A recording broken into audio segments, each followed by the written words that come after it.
Simple Truth brand makes it easy to find better-for-you products that are free from unwanted ingredients. From fresh produce and snacks to household cleaners and more. You won't find artificial ingredients, preservatives, or harsh chemicals in Simple Truth products. So you can fill your fridge and your home with simple, easy-to-understand choices you can feel good about. Just look for the green Simple Truth circle to get the quality items you want, free from the ingredients you don't want. Simple Truth, exclusively at Baker's. Baker's always gives you savings and rewards on top of our lower-than-low prices. And when you download the Baker's app, you can enjoy over $500 in savings every week with digital coupons. Plus, you can earn fuel points to save up to $1 per gallon at the pump. So it's easy to save big. Baker's, fresh for everyone. Savings may vary by state. Fuel restrictions apply. We've locked in low prices to help you save big store-wide. Look for the locked-in low prices tags and enjoy extra savings throughout the store. Baker's, fresh for everyone. Episode 216, paying off $78,000 of debt. Jen's debt payoff story. Welcome to the Frugal Friends podcast, where you'll learn to save money, embrace simplicity, and live a richer life. Here are your hosts, Jen and Jill.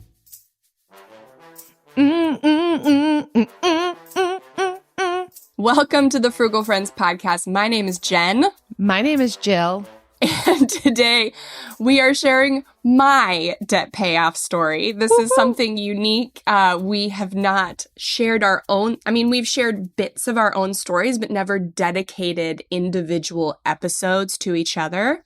So this episode is for me, and next week's episode will be Jill's. Well, I think this is... why haven't we done this? We're more than 4 years in. Yeah. And certainly if someone's been binging us or following along for the last few years, you kind of know. You know our stories. It comes out in bits and pieces, but to have it consolidated and almost like a reintroduction for those who might just be finding us, here's a little bit about us. And I'm excited to play the role of interviewer with you, Jen. I'm sure there's going to be things I learn. I'm always learning new stuff about you, so I'm excited. I know, Put you in the hot seat. And I am excited for you to interview me. I have shared my story on quite a few different podcasts, I guess, never on my own and never from someone who I know and knows me so well. So it's always really good to be interviewed by someone who knows you really well, because they are definitely going to ask you about the things that you would not think to or want to share, maybe. So Are you nervous? I don't know. I guess we'll see if I need to be nervous. I'll be kind to you. Thank you. Well, before we get into that, we need to tell you that this episode is brought to you by Adult Summer Camp. Never imagined this would be a thing. Never thought you could relive your days of not showering for a week, eating marshmallows for dinner, and singing nonsense songs with your friends? Well, thanks to our overly nostalgic millennial generation, adult summer camps do exist. And we will be hosting our version June 27th through 30th through our 2022 Frugal Living Summit. Woo-woo! While it is virtual, you will get all the camaraderie, new friendships, and learning on everything frugal spending related. And of course, the no showering, eating campfire meals, and singing songs is totally up to you. FrugalLivingSummit.com. It's free. Get your free ticket. I will personally shower. That's a decision that I have made. Last year, I decided not to shower, just to live in it. And Travis really requested that this year, that's one of the changes we make to the itinerary. So it's anyone's guess what I'll do. Yeah, it might be an every other day thing. Yeah. But the eating hot dogs is definitely going to happen. Absolutely. We will for sure be eating hot dogs. That's a no-brainer. So if you love debt payoff stories, which I think if you're listening to this one, you might, I have a few other episodes for you to queue up after this.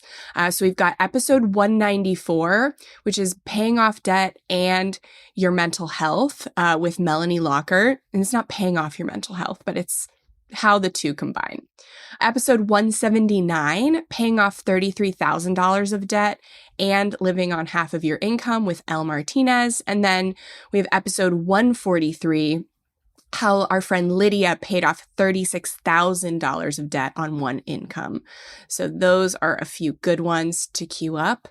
And hopefully this one will be a good one to queue up in later episodes. We'll see. Take it away, Jill. Yes. Jen, before we get into the story of your journey out of debt, let's back up and walk us through your journey into debt. Yes. So I grew up in a family where we actually never had debt.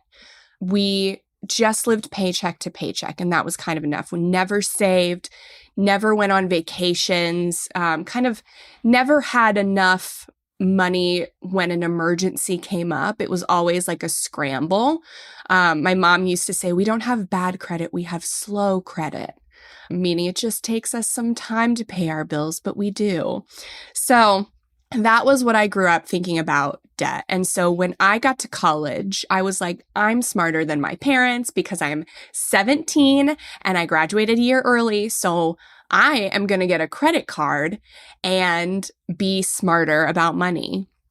And thank God that card was only a $500 limit, because I actually had to wait until I was 18, obviously, to get the card. But I did wait that whole first year of college. But I thought I was smart, so I was going to have good credit.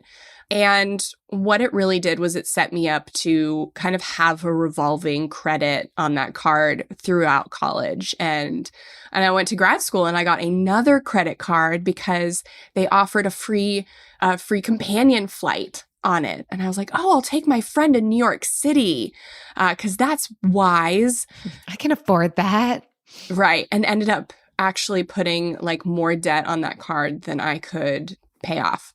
So that was like my first foray into debt. But my biggest debt was the student loans for my graduate program. I got my undergrad was completely paid for by scholarships.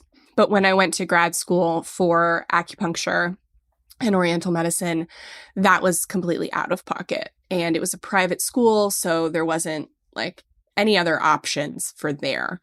And so that was $50,000. And it ballooned up to $54,000 by the time I got serious about paying it off. And then I had a car that I got right out of college that also gave me, I think it was about $10,000, but I tried to pay as much of that off before I got married. So I think that added to like part of it. But so I spent a lot of time ignoring that debt, because as a community acupuncturist, so we worked on a model that was like kind of pay what you can afford. And I love that. I love serving people who with things that they may not be able to usually afford, but like serving them in that way, just kind of reaching more people, like low cost, high volume sort of thing. That's always been my jam. Not necessarily nonprofit work, but just like in a kind of a low price, high volume business type of thing. So, but it didn't pay well because of that. And so I had more debt than I made in a whole year. And what started this whole thing for me in paying it off was that when I got engaged to Travis, he brought $24,000 of student loans and was like, I want to pay this off immediately as soon as we get married. And I was like, I was not into that. But so that's how the journey into $78,000 of debt came into play. And honestly, the two credit cards by that point weren't even factored in, because this is a great story. Somebody hit my car in a Starbucks parking lot, and I came out and I didn't know about it. I came out and saw it, and there was a note on the car, but it was just like a dent in the back bumper. Like it was totally drivable. And their insurance paid for it, obviously. And instead of using that money to get my car fixed, I used it to pay off the credit cards. Wow. So those were happy taken care of. Starbucks accident. Right? And I just drove around with a dent in my bumper for years. Maybe I should go to Starbucks more. Yeah. Make sure the parking lot is small, though. So that was our journey into debt. I don't think that I realized that it was comprised of more than student loan debt. Mm-hmm. That is knowledge for me today. Part of the car loan was just like maybe 4,000 of it by the time like we got married. Mm-hmm. Yeah, right. But I think it is interesting to recognize that sometimes our debts and our journey into debt and our comfort level with debt does have to do with more than just the decision we made for higher education and some of what we might do around that lifestyle. When you are going to school full time, a lot of times it does mean that it's then also paired with credit card debt because we still want to live life and maybe even maintain a lifestyle that we can't afford. So it's good to look at that reality, even if you're able to pay it off or you're just floating a little bit of a balance, like you're still interacting with debt and utilizing it to maintain a lifestyle. Yeah. And then the part about, this is something I've been hearing a lot from people with student loan debt, is the increase on it. Like they've stopped going to school, but the interest is accruing. And, you might have graduated with, like you said, $50,000 of debt, but then by not taking it super seriously, it ballooned to 54. And that is a stab in the heart to realize that reality. Yeah. So it was, I think debt is neutral. I don't think there's good debt or bad debt.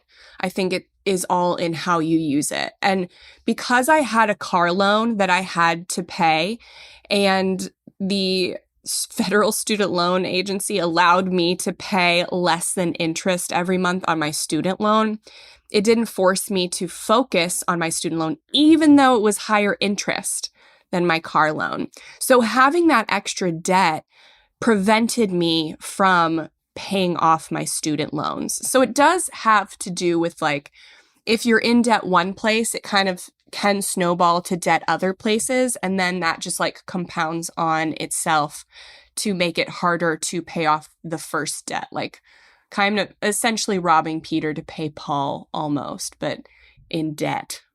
So Travis knew exactly how much much debt he had, and was very convinced he wanted to pay it off quickly. You weren't as convinced. So what was that moment when you realized, oh, here's how much we have and I want it gone? This is a pretty pivotal moment because I'd always said when I get married, then I'll pay off my debt because I really can't do it on my own income, which is my own limiting belief for sure. And I look back now and I see I was never more positioned than I am now to pay off debt. So I was waiting. And then the time came when we were engaged and Travis said he wanted to pay off his debt. And I was like, actually, I'd like to live a little bit. I've been on the edge of paycheck to paycheck for so long. I'd really like to enjoy this new income and not live under a rock, is literally how I put it. I could see you saying that. It's either I pay off debt or I live under a rock. Yeah. I live in extremes. I am definitely the person who lives in extremes, for better, for worse. It's my own thing that I deal with. But yeah, I didn't have the concept of the radical middle there, that you could pay off debt and still have the things that you value. That never occurred to me. So what Travis did was and he didn't even know he was doing this, I guess, but he just he tried to get to my deeper yes. What is it that makes other things easier to say no to because the yes is deeper? And for me, it was foster care. So I've had a heart for foster care for over a decade now, I guess. It was definitely before I met Travis. I was working in a group home, and because I didn't want to volunteer at a group foster home because I wanted more responsibility and more access to the lives of kids in care.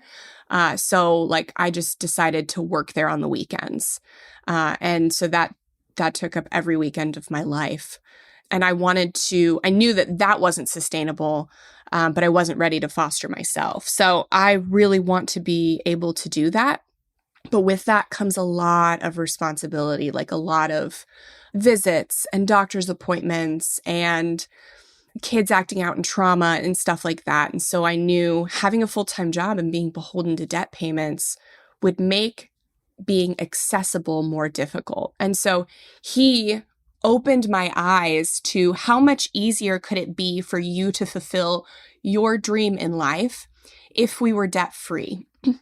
So that was my deeper yes. And obviously it didn't work 100% of the time, but it was the catalyst that I needed to change my perspective on debt. And I've since learned that you don't have to like put your life on pause to pay off debt.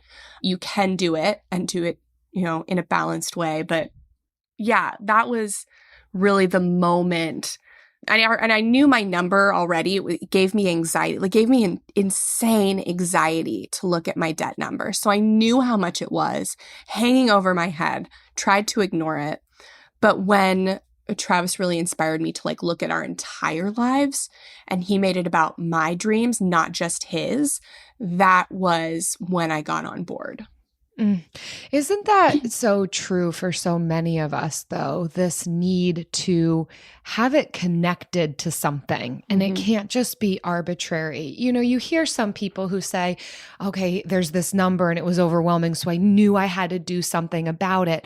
But oftentimes that's not enough. Just seeing a really big number on a piece of paper or on your computer isn't always enough to say, let me make drastic changes in my lifestyle to get this gone. Yes, it's anxiety producing. You knew your number, you knew it was a lot, but it still took more to connect it to that thing, to tether it to something, to anchor it to something for an actual reason, not just because I just don't want to see this number on this computer screen anymore. And so you said it's a big number, $78,000 of debt. Now we've heard so many people's stories of six figures, nearly $500,000. Like it's not a race to the bottom. Everybody has their own story, but that is a lot. Most people would not be able to pay that off in a matter of months or even a year or a few years. How did you stay on track? How did you stay motivated to get this large sum of money tackled?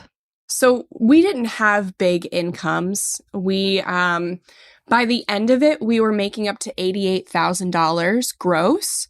But I was making maybe 35 at my acupuncture job, and I guess the foster home was maybe bringing in 8 or 10 extra a year. So like 45 in a good year is what I was making gross. And Travis was unemployed when we started. So we literally started our debt-free journey $45,000, which is less, almost half of what our total debt was. Like on paper, it looked like stupid, but we worked on it together. And so I can confidently say, like, everyone says the budget is what does it for them. And it wasn't the budget for me. I have never been a great budgeter. I still don't budget often. For me, it was about the accountability. Having the accountability between Travis and I, and wanting to do this for him and him wanting to do it for me, made this journey sustainable. And that's exactly why we've created our community, our private community, is to give people a place to do that. Because that's really what did it for me. And when we had that, then we were motivated to create the budget, to stick to the budget, to have the budget meetings. And we were motivated to have open communication about our expenses without judgment, with grace, all of these things. And it came down to having a community, and not just in my home, but outside of my home too, because I realized a lot of my friends just wanted to spend money. They were not trying to get their finances together like we were. And I had to find new friends for a season, which thankfully became lifelong friends. And I'm still friends with some of the people I had to kind of unfollow or mute on social media for a few years. But yeah, I had to shift the community outside of my home too, to be one where people were more conscious about their money and okay doing free things. And so it was really the people around me that had a huge impact in my motivation to stick with it.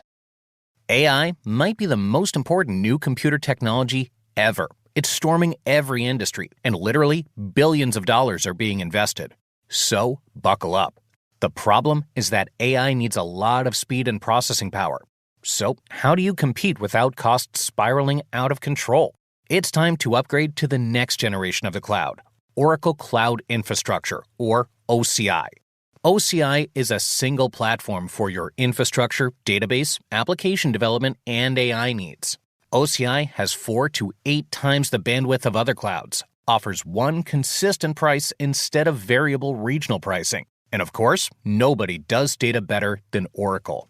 So now you can train your AI models at twice the speed and less than half the cost of other clouds.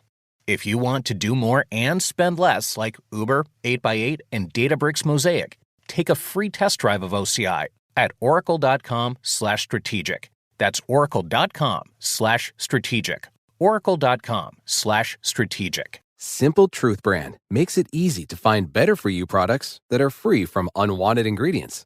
From fresh produce and snacks to household cleaners and more. You won't find artificial ingredients, preservatives, or harsh chemicals in Simple Truth products. So you can fill your fridge and your home with simple, easy-to-understand choices you can feel good about. Just look for the green Simple Truth circle to get the quality items you want, free from the ingredients you don't want. Simple Truth, exclusively at Baker's. And then the second thing that was most important, a year into our debt payoff, we were making good progress. We had went down from thinking it was going to take us 5 years to knowing that we were going to do it in 2. And we were a year in. We knew we had a year left. And I was miserable. I was miserable. I was hopeless. I was like, I don't know how I'm going to do this for another year. And I know now that some of that could have been avoided by having a more focused life plan, I think, and kind of a little bit more of a balance between the goal and the immediate goal and the long-term goal. But I started writing about what I was learning, what I had learned for the past year. I started trying to teach other people the lessons that I had learned in a difficult way. And that shifted the journey for me. When I stopped dwelling on what the journey was taking from me and started focusing on how I could give back as a result of this journey, everything changed. And the last year was like non-existent to me. Like I didn't even realize it was happening. I was just doing it. And then we were done. So those were the 2 biggest motivators for me.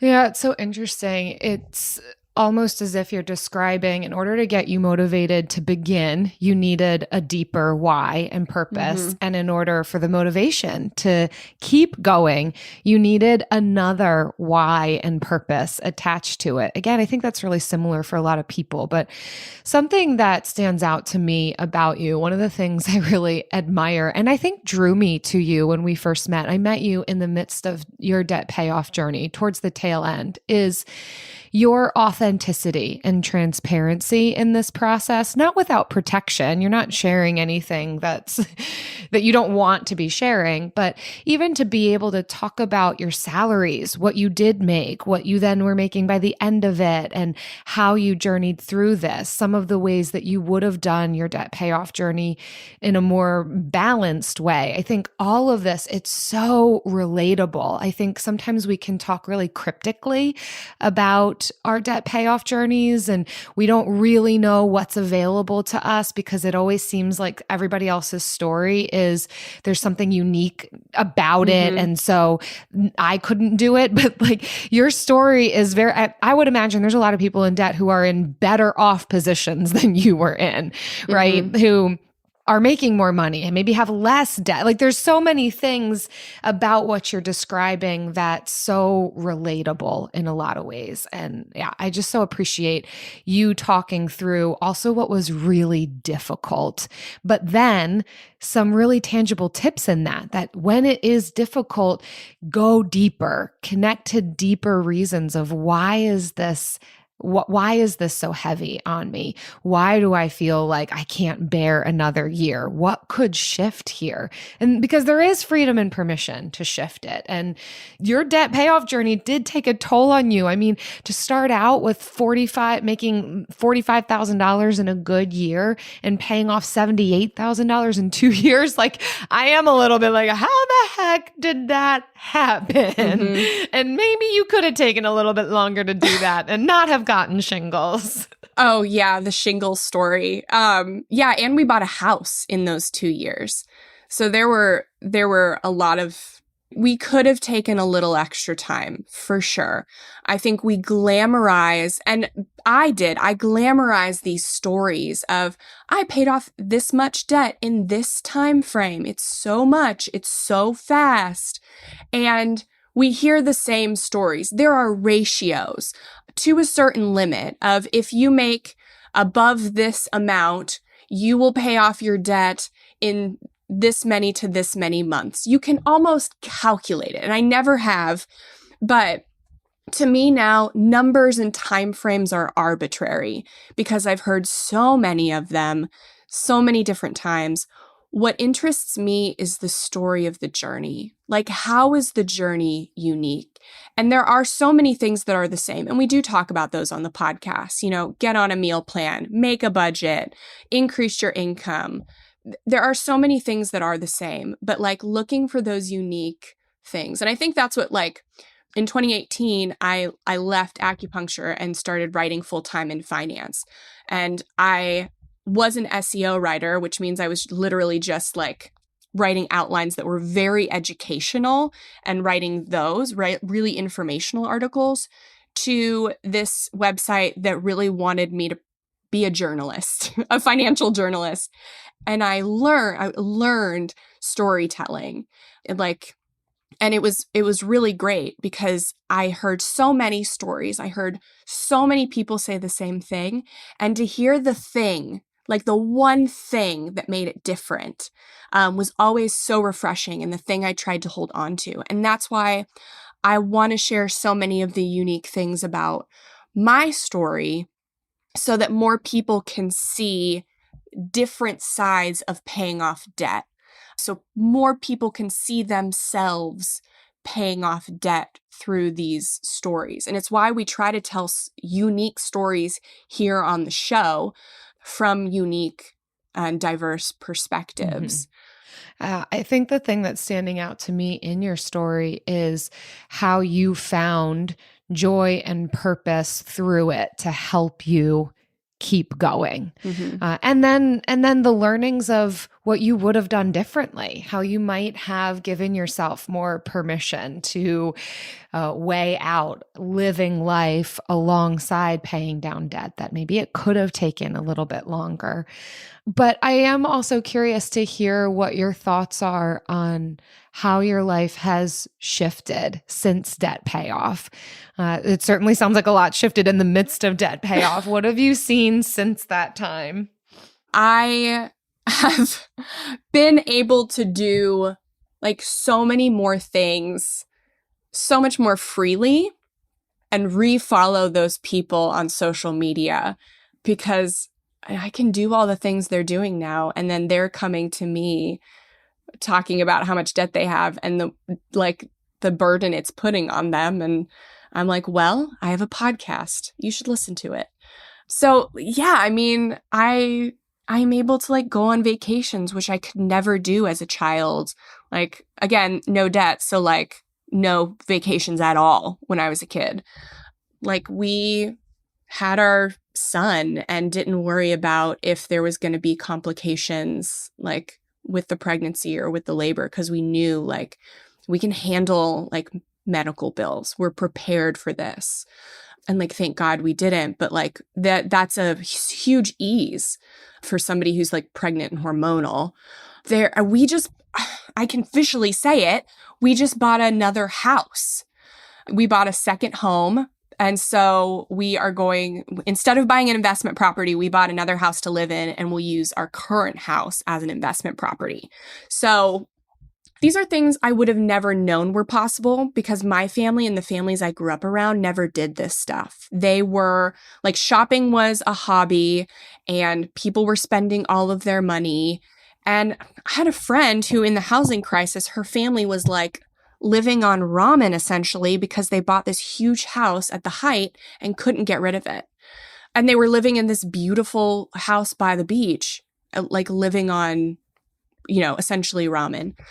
So like, these were the people I was around. I didn't know it was possible for somebody without a ton of money to like get into rental real estate or to have a 6-figure investment portfolio, to take trips just because it's a good idea, not because like you're desperate or anything. So it's changed my perspective and life. And that's a gift that I'm going to give to my son, that more is possible. And you don't have to be super rich to achieve it, or quote unquote rich, but anything is possible.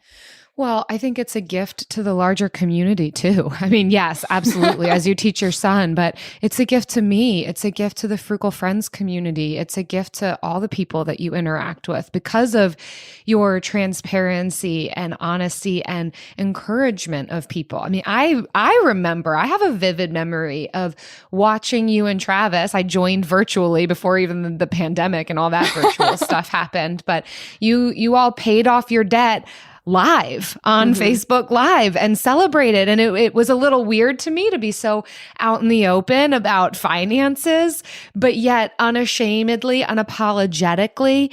And there was a celebration with you, and there was an encouragement and motivation for me of, I could do that too. Like, you and your journey has been a gift to me and my journey to understand what's possible. And the things that you have built in skill set and understanding through the debt payoff journey is what has afforded all of these other things, right? It's not just about, oh, I paid off debt, so now obviously my life is better. It's better because of the journey, because of what you learned and gained along the way that you're now able to implement on the other side of the pendulum. It's great to get out of debt, and then you just translate all that over into the next step. What do you want to do next with your finances, which for you, it's income property, trips, sharing and encouraging others, raising your son well, not living in fear and anxiety for financial concerns. Like, there's so much here. And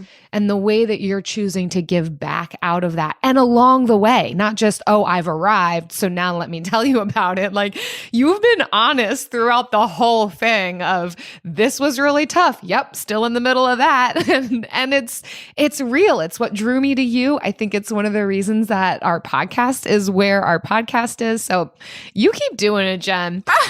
Yeah. I mean, I think I've just written so many articles that are so surface level, and so like, I've written the same article so many times to be able to tell a story that's unique and relatable.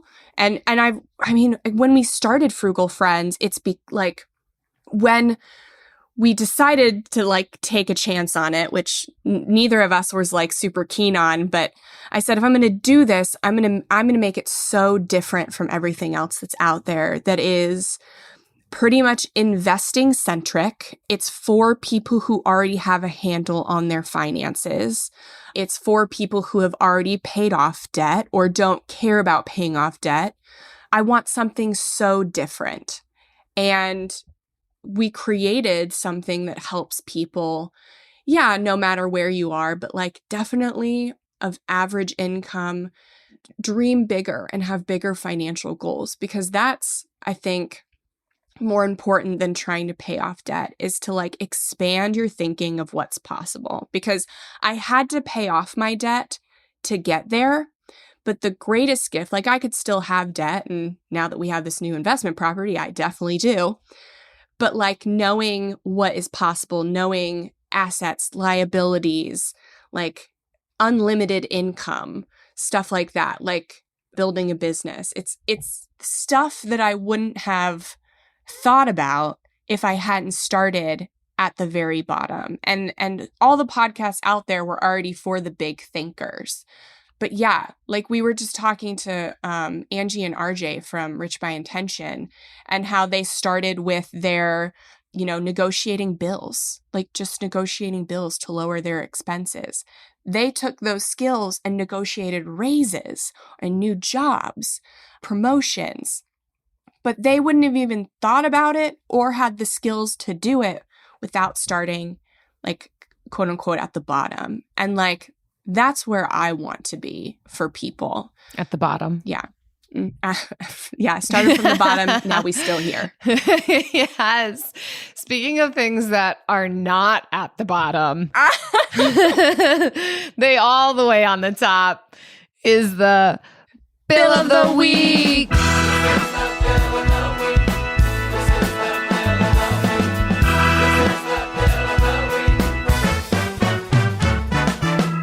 That's right. It's time for the best minute of your entire week. Maybe a baby was born and his name is William. Maybe you paid off your mortgage. Maybe your car died and you're happy to not have to pay that bill anymore. Duck bills, Buffalo Bills, Bill Clinton. This is the Bill of the Week. So I will share my Bill of the Week, but since this is a duo episode, I do want to share somebody else's too. So I guess I will go first, and no one will be surprised by my bill. Jill could tell you my bill. Oh my gosh. It's Bill Curtis from Wait, don't tell me. And the narrator of Anchorman and famed newscaster in Chicago. Anchorman in Chicago, I think. Yeah, that is my Bill of the Week always, because my dream is to one day have Bill Curtis do my voicemail message. I'm always too nervous to call into Wait, don't tell me. But I do listen to it all the time. I love his Bill puns. Anchorman is one of my favorite movies. Still to this day, like I'm still stuck in, like, I'm a college frat boy, I guess. So that is forever and always my Bill of the Week. So let's hear from somebody else's. Hi, Frugal Friends. This is Becca. I'm from Rogers, Arkansas, and I'm just calling to give you my Bill of the Week. So this month was actually supposed to be a no spend challenge for my fiance and I, and we were doing really good until our sweet dog Rufus decided to eat rocks the other day. So we took him to the vet, and it ended up being an incredibly expensive $750 bill. But we are grateful that our vet was able to help him, and he passed all of the rocks. So unfortunately, we had to dip into our savings a little bit rather than increasing our savings this month. But we are so grateful that Rufus is okay and are happy to pay this bill. Love you guys. Thank you so much for all of your advice and just fun times on the podcast. Thanks again.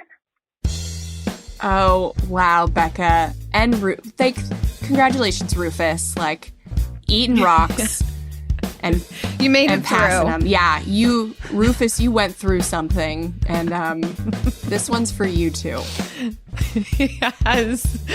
Oh, I love hearing the stories of unexpected large bills that are able to be paid and not stressed about because of the intentionality with finances.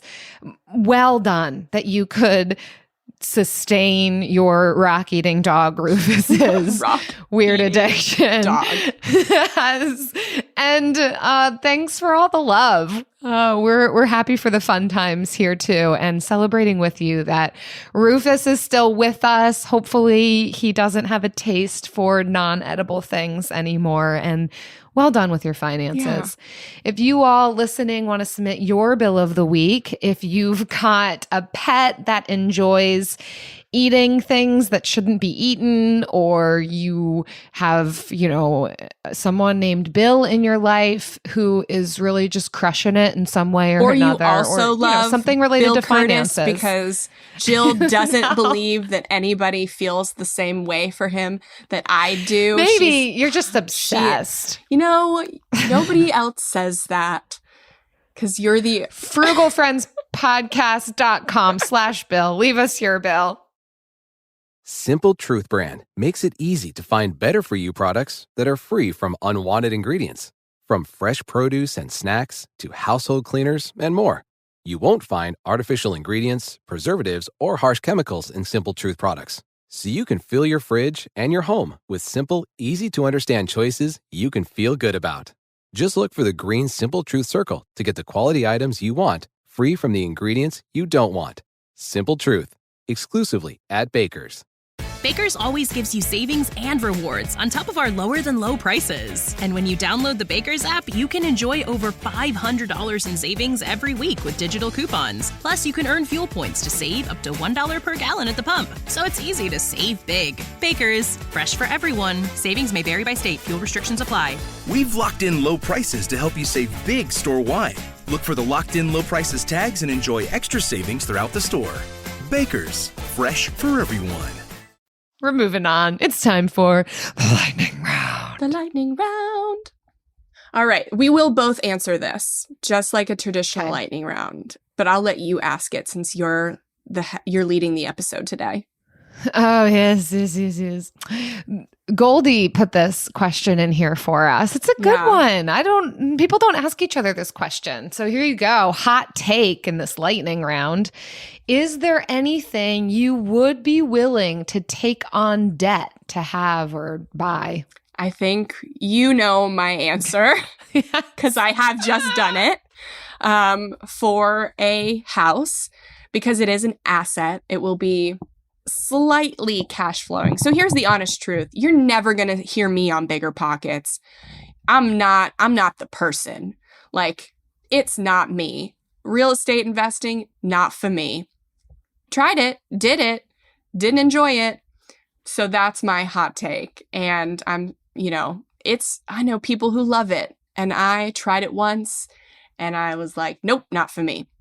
But we did buy a second property because originally we wanted to get a place for my mom because she rents, and we wanted to just get something that she could live in and pay us rent and we could control her rent. But that didn't happen because prices in our area are so unreasonably high that we literally couldn't find anything that she could live in and we could afford to have her live in it. But we did get a house, and we will rent out our current home, and our hope is to either eliminate our mortgage altogether, so not make any profit, just either eliminate the mortgage or just cover the 2 mortgage payments.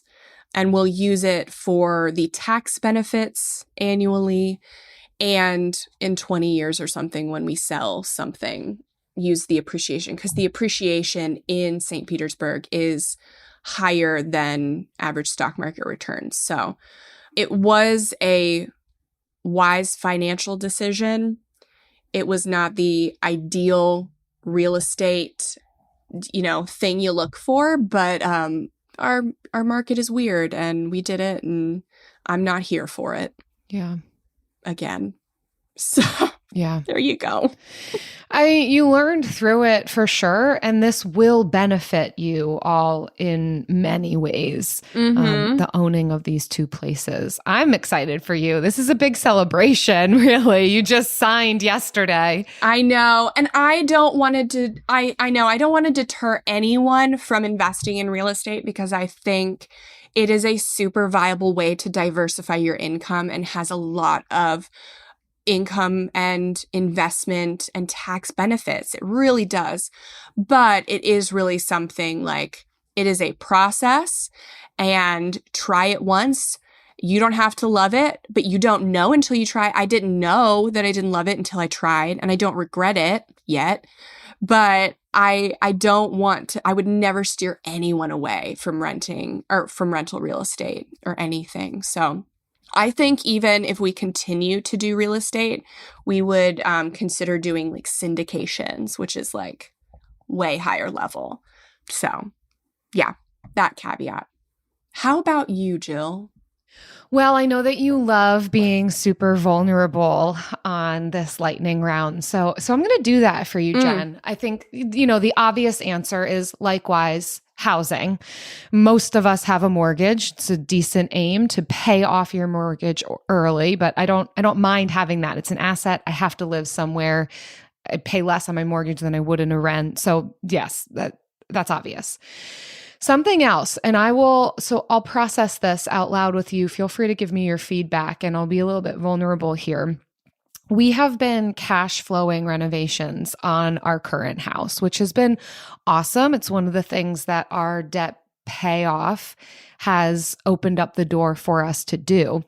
I'm beginning to realize, however, that cash flowing things is only so good in a time limited way. Similar with debt. Like, as you say, debt is neutral.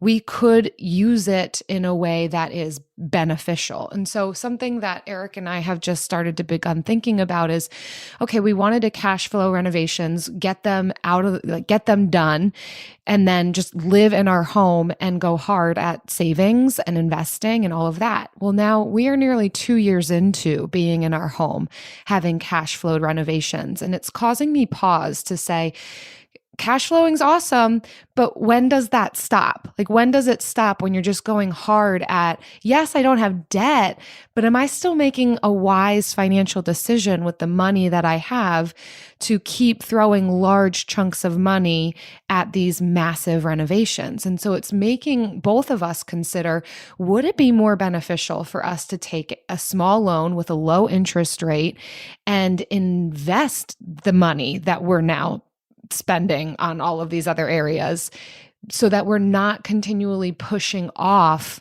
We don't make a ton of money, right? And so we're going to do best in retirement if we start early in putting money towards retirement. And we are doing that, but we are doing it in really small ways while cash flowing renovations. Because again, we're not independently wealthy, but it's starting to make me think, is it worth considering? I've not done it yet. I'm not saying that I don't know what that decision will be, but to this question, like, would you consider it? Sometimes I do wonder, would it be better to take out a low interest loan to be able to put money into investments? Because I don't think it's wise to cash flow large sums of money for years on end. So that's where my mind's at. Yeah. So there are a few things to consider in that. Definitely would never advise taking out a low interest loan to invest that money in the stock market, which if it was just going into your house would kind of be what that is. It would just it would go through like an intermediary first, because I'm coming at this from the perspective that your primary home is not an investment. It's an asset, it's growing, but you will always need some place to live. So your primary home where you live is not an investment unless it cash flows. And what you're trying to do, part of your renovation is an Airbnb that will cash flow. So if you can do the math and figure out how much you'd be paying in interest every month on this small loan, compared to what you could be making monthly on the Airbnb, and the number, and there's profit in the Airbnb versus the cost of the loan, then it does it makes numerical sense to finish up the renovations with a loan as, obviously as low the interest you can get, so that you can start cash flowing the Airbnb, because that numerically makes more sense. If you were just wanting to get finished with renovations and there was no cash flow component to it, and you're like, how should I cash flow renovations and invest? It would be a slowing down of renovations to balance with investing. That would be the solution.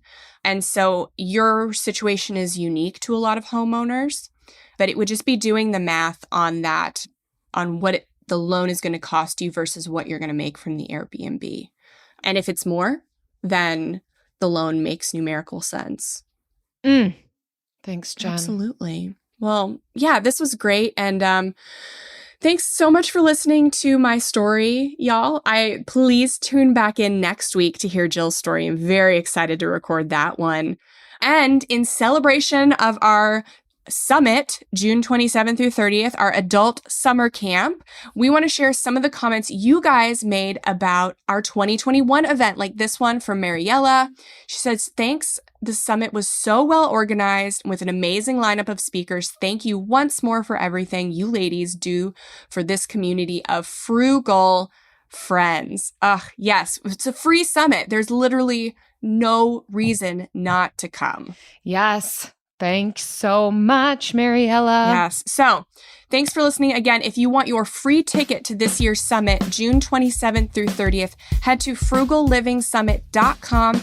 Don't forget to check out the Spending Mastery Bundle while you're there. It's jam-packed with so much awesomeness, and we can't wait to see you guys there. Yay. See you next week. Bye. Frugal Friends is produced by Eric Sirianni.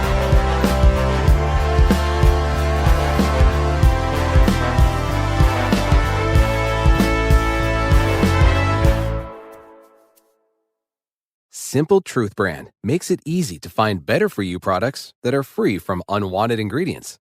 From fresh produce and snacks to household cleaners and more. You won't find artificial ingredients, preservatives, or harsh chemicals in Simple Truth products. So you can fill your fridge and your home with simple, easy-to-understand choices you can feel good about. Just look for the green Simple Truth circle to get the quality items you want, free from the ingredients you don't want. Simple Truth, exclusively at Baker's. Discover the heartwarming and hilarious world of sibling connections on Sibling Revelry with Kate Hudson and Oliver Hudson.